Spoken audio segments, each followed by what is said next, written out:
Eh, tu connais Amino? Alors attends, 2 secondes. 1, 2, voilà, c'est bon.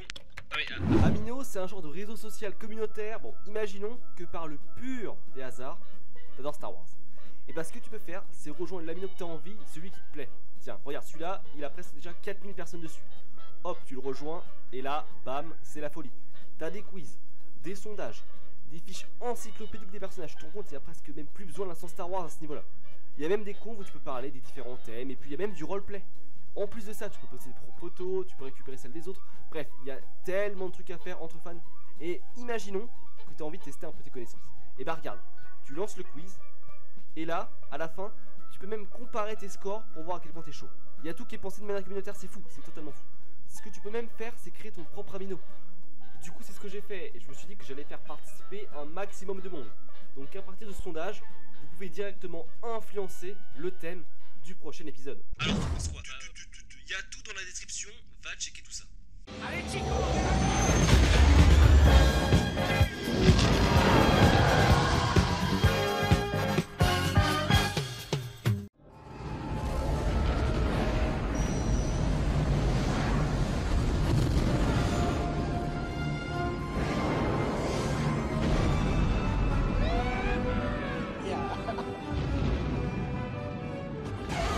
L'empereur Palpatine est mort, la seconde étoile de la mort est détruite, et l'Alliance Rebelle est victorieuse. Mais cela ne veut pas dire que la guerre est terminée. L'Alliance Rebelle ne tarda pas à mettre en place un nouveau gouvernement, appelé tout simplement Nouvelle République, dont la capitale se situe sur Chandria. L'Empire, lui, est totalement fragilisé, et l'incompétence de Mas Amedda ne permet pas aux impériaux de se remettre de leur défaite. Une réunion est organisée sur Akiva pour décider du futur de l'Empire, mais elle fut coupée court par l'arrivée d'une flotte de la Nouvelle République. L'Empire se retrouve totalement fragmenté. Les Moffs s'accusent de conserver leurs troupes dans leur intérêt plutôt que pour faire survivre l'Empire. Mais un certain Gallius Rax va rassembler ce qu'il reste de l'Empire, en cachant les derniers vaisseaux de guerre dans les nébuleuses, dont le Superstar Destroyer le Ravageur, un atout précieux pour un empire en total déclin. Il met en place un conseil des ombres constitué des derniers leaders impériaux, dont un certain Brendol Hux. Rax va aussi se rapprocher de la talentueuse amirale Rae Sloane. Cette dernière sera manipulée par Rax pour fragiliser la Nouvelle République. Elle sera présentée publiquement comme la nouvelle dirigeante des vestiges de l'Empire. Après la perte de la planète Quat disposant d'importants chantiers navals impériaux, Sloane, manipulé par Rax, se présente à la Nouvelle République pour tenter de mettre en place des pourparlers de paix. La cérémonie de pourparlers, appelée Jour de la Libération, débuta entre Sloane et Mon Mothma. Le plan de Rax fut alors mis à exécution et un attentat eut lieu.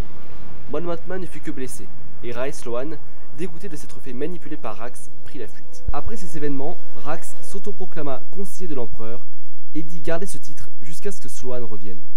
Il met ensuite en place la nouvelle étape de son plan et dirige l'intégralité des forces impériales restantes en orbite de Jakku.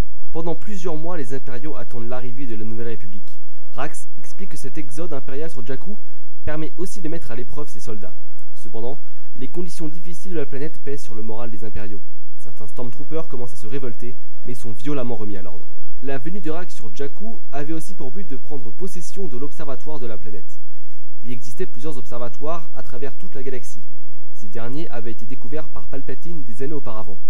L'observatoire de Jakku était un trou qui rejoignait le noyau de la planète. Il y abritait aussi une réplique du yacht impérialiste du défunt empereur, et une carte des régions inconnues basée sur les connaissances du grand amiral Thrawn. Gallius Rax conclut aussi un accord avec la Hutt Nima. Cette dernière lui garantit un laissez-passer à l'observatoire, mais aussi l'autorisation de kidnapper les enfants et les orphelins locaux des villages présents sur Jakku. Ces enfants furent transformés par Brendol Hux en de redoutables soldats obéissant au doigt et à l'œil. Ces soldats furent les prémices des tout nouveaux Stormtroopers du Premier Ordre des années plus tard. De son côté, la Nouvelle République découvre la présence de l'Empire sur Jakku. Rax rassure alors ses généraux, la bataille arrive. Mais Rax avait un problème à gérer. Il apprit que Rae Sloane était de retour en quête de vengeance. Il captura alors Sloane. L'amiral impérial est dans l'incompréhension. Elle ne comprend pas pourquoi Rax a positionné les dernières forces impériales sur Jakku. Lorsqu'elle demanda pourquoi avoir amené l'Empire ici, Rax lui répliqua que l'Empire allait jouer son destin ici. Le plan ultime de Rax était de détruire à la fois l'Empire et la Nouvelle République une bonne fois pour toutes.